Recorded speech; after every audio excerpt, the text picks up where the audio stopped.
Claire Gogan, Dream to Action Real Estate and the Gogan Home Selling Team in Southwest Florida. I just wanted to do a video today on the lead's journey to give you an idea of where a lead comes from, what that person is thinking before they get to you, and kind of what that journey looks like. And so when we work in real estate, we're often looking for that bottom funnel lead, that person that is at the closest point to buying a home.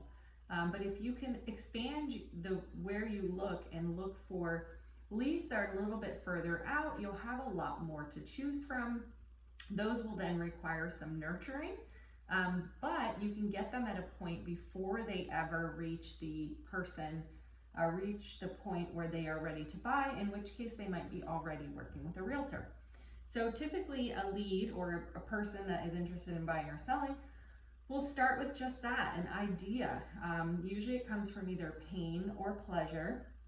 So either they are in a house that's too small and it's not working anymore, they have to move for a job, maybe their commute is really far, there's some kind of pain that is causing them to move. The pleasure is going to be somebody that's buying a second home or somebody that wants a property on the beach. That's more of a pleasure move. They don't have to do it, they would like to do it. So those can be a little bit more difficult. The motivation is not as strong.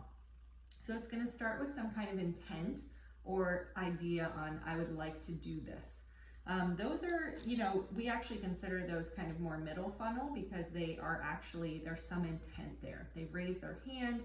Those are the ones that are going to start Googling. Maybe, the beach house, for example, they might start Googling your area beach homes and to see what they cost, to start inquiring about, is this even possible for me to do this?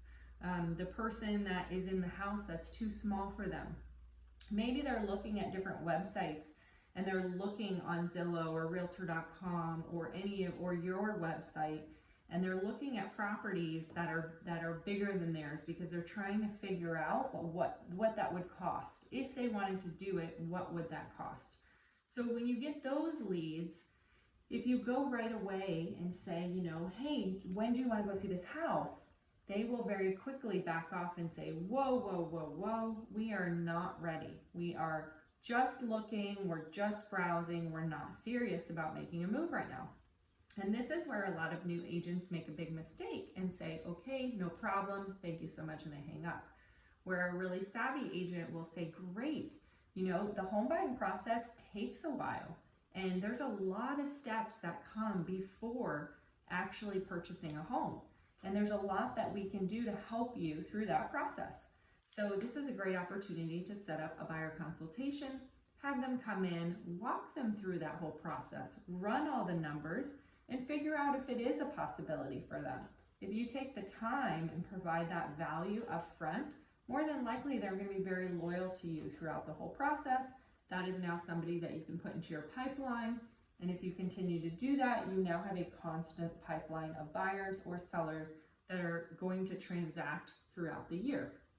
So that's kind of how a buyer or a seller thinks. It starts with that intent, that pain, that pleasure. Then they start to explore their options.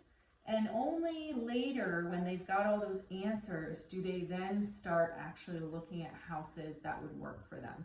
So make sure that when you're talking to a client, you understand where they are in the process and you're using the appropriate script or terminology to speak to them where they're at.